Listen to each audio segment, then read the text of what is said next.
कुछ दिन पहले जब जापान ने संभावित महाभूकंप को लेकर चेतावनी जारी की और कहा कि 100 फुट तक ऊंची सुनामी तटीय इलाकों में तबाही मचा सकती है, तो सिर्फ जापान ही नहीं बल्कि पूरी दुनिया सतर्क हो गई।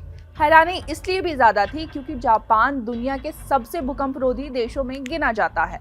अगर इतना तकनीकी रूप से तैयार देश भी महाभूकंप की आशंका जता रहा है तो सवाल स्वाभाविक है, क्या भूकंप की भविष्यवाणी सच है और क्या संभव है, और क्या ऐसी ही खतरा भारत खासकर हिमालय क्षेत्र पर मंडरा रहा है।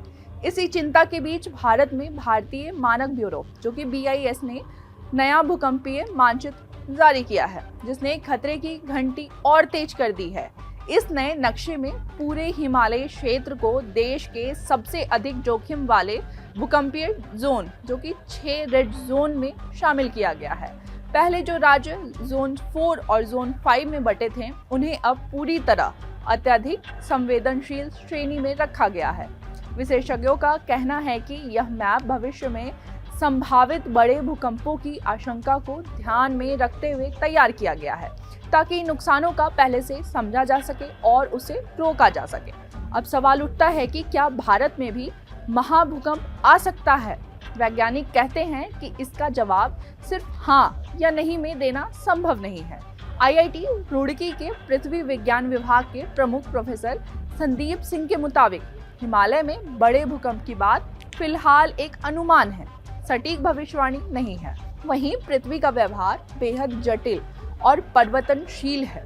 वैज्ञानिक यह तो जानते हैं कि जमीन के नीचे कहाँ तनाव जमा हो रहा है, लेकिन यह कोई नहीं बता सकता कि वह तनाव कब टूटेगा, भूकंप कब आएगा। हिमालय को लेकर चिंता इसलिए ज्यादा है क्योंकि यह दुनिया के सबसे युवा और सबसे अधिक टेक्निकली एक्टिव माउंटेन्स में से एक है। भारतीय और यूरेशियन प्लेटों के लगातार टकराव से बने हिमालय में यह टकराव किसी एक जगह नहीं बल्कि करीब 2500 किलोमीटर लंबे क्षेत्र में फैला हुआ है। यहाँ भूकंपीय तनाव दशकों या सदियों तक जमा होता रहता है और जब यह बाहर निकलता है तो वह बेहद शक्तिशाली भूकंप का रूप ले सकते हैं। आसान भाषा में आइए हम आपको बता देते हैं कि भूकंप होता कैसे है और कैसे हिमालय भारत के लिए खतरा बन सकता है। भूकंप को आसान शब्दों में ऐसे समझिए, हम जिस जमीन पर खड़े होते हैं वह पूरी तरह स्थिर नहीं होती। जमीन के नीचे बड़ी बड़ी चट्टानें होती हैं जिन्हें हम प्लेट्स कहते हैं। ये प्लेट्स आपस में धीरे धीरे खिसकती रहती है। अब ये प्लेट्स फंस जाती है और उनमें जोर यानी कि दबाव जमा हो जाता है। तो एक समय ऐसा आता है जब वो दबाव अचानक टूट जाता है। उसी टूटने से जमीन हिलती है और इसे ही हम भूकंप कहते हैं। जमीन के नीचे प्लेट सालों तक धीरे धीरे धक्का देते रहती है। ये प्रेशर तुरंत बाहर नहीं निकलता बल्कि जमा होते रहता है, जैसे रबर बैंड को खींचते रहो। जब रबर बैंड ज्यादा खिंच जाता है और अचानक टूटता है तो झटका लगता है। बिल्कुल उसी तरह जब जमीन के नीचे जमा दबाव अचानक बाहर निकलता है तो जमीन जोर से हिलती है। कभी ये झटका हल्का होता है तो कभी बहुत तेज, और वही बड़ा भूकंप बन जाता है।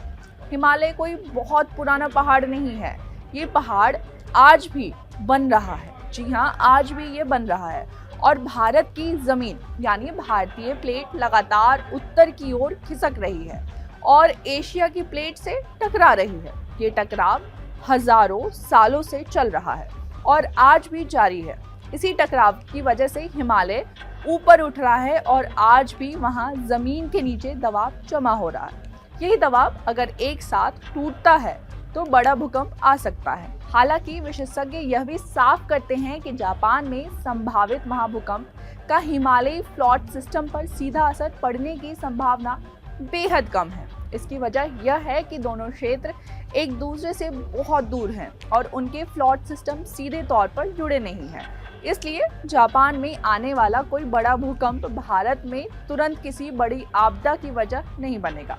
असली चुनौती भविष्यवाणी नहीं बल्कि तैयारी है। विज्ञान आज भी इतना कर सकता है कि वह जोखिम वाले इलाकों की पहचान करे, बड़े भूकंप की संभावनाओं की निगरानी करे और सरकारों को भूकंपरोधी निर्माण मजबूत पूर्व चेतावनी प्रणालियों और आपदा प्रबंधन की दिशा में काम करने के लिए आगे आए हिमालय में अगर बड़ा भूकंप आता है तो उसका असर सिर्फ पहाड़ों तक सीमित नहीं रहेगा।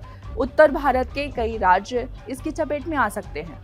पहाड़ी इलाकों में भूस्खलन होता है, इमारतें गिर सकती हैं, सड़कें टूट सकती है और नदियों का रास्ता भी बदल सकता है। मैदान में भी तेज झटके महसूस हो सकते हैं, खासकर जहां इमारतें मजबूत नहीं हैं। क्या भूकंप की भविष्यवाणी की जा सकती है? ये सवाल हर बार आता है हमारे सामने। तो इसका जवाब ये है कि सच तो यह है कि भूकंप का सही समय, तारीख और जगह आज भी कोई नहीं बता सकता है। वैज्ञानिक ये जरूर बता सकते हैं कि कौन सा इलाका ज्यादा खतरे में है, लेकिन यह नहीं कहा जा सकता है कि भूकंप कल आएगा या फिर अगले साल। इसीलिए भूकंप से बचने का सबसे अच्छा तरीका है तैयारी। जापान इसका सबसे बड़ा उदाहरण है, जहां फुकुशिमा जैसे आपदाओं के बाद अत्याधुनिक भूकंप पहचान और चेतावनी सिस्टम विकसित किए गए हैं। वहां भूकंप शुरू होने के बाद कुछ सेकंड पहले ही ट्रेनों को रोका जा सकता है और लोगों को सतर्क किया जा सकता है। लेकिन आज भी वहां सटीक दिन, समय और स्थान की भविष्यवाणी संभव नहीं है। दरअसल भूकंप की अधिकतर गतिविधि जो है वो जमीन के 10 से 20 किलोमीटर नीचे होती है, जहां तक कि सीधे उपकरणों की पहुंच बेहद सीमित है। वैज्ञानिक यह पहचान सकते हैं कि कौन सा इलाका बड़े भूकंप के लिए तैयार है, लेकिन यह नहीं बता सकते कि कब टूटेगा। यही कड़वी सच्चाई है। भूकंप का अनुमान संभावनाओं के आधार पर लगाया जा सकता है। घड़ी की सुई की तरह सटीक भविष्यवाणी यह नहीं की जा सकती। असली ताकत भविष्य जानने में नहीं, बल्कि खतरे को समझने, तैयारी करने और जमीन हिलने लगे तो तैयार रहने में है। तो अब बात बिल्कुल साफ है, भूकंप कोई अचानक आने वाली सजा नहीं, बल्कि धरती की एक प्राकृतिक प्रक्रिया है। जमीन के नीचे प्लेट्स लगातार हिलती रहती है, दबाव जमा होता रहता है और जब वो दबाव टूटता है तब भूकंप आता है। हिमालय इसलिए ज्यादा संवेदनशील है क्योंकि वह आज भी बना रहा है और भारत की जमीन लगातार एशिया की प्लेट से टकरा रही है। यही वजह है कि भविष्य में यहाँ बड़े भूकंप की आशंका है और इससे इनकार भी नहीं किया जा सकता है। लेकिन इसका मतलब यह नहीं है कि घबराने की जरूरत है। जापान जैसे देश ने हमें यह सिखाया कि भूकंप को रोका नहीं जा सकता, लेकिन उससे होने वाले नुकसान को काफी हद तक कम किया जा सकता है। विज्ञान आज भूकंप की सटीक तारीख और समय नहीं बता सकता, लेकिन यह जरूर बता सकता है कि खतरा कहाँ ज्यादा है और हमें कहाँ ज्यादा सावधान रहने की जरूरत है। अच्छा, तो अब असली सवाल ये है कि भविष्यवाणी पे बात नहीं करते हम तैयारी की करते हैं कि क्या मजबूत इमारतें हैं, सही निर्माण नियम है, जागरूक नागरिक हैं और समय पर चेतावनी है या नहीं। यही भूकंप से लड़ने का सबसे बड़ा हथियार है।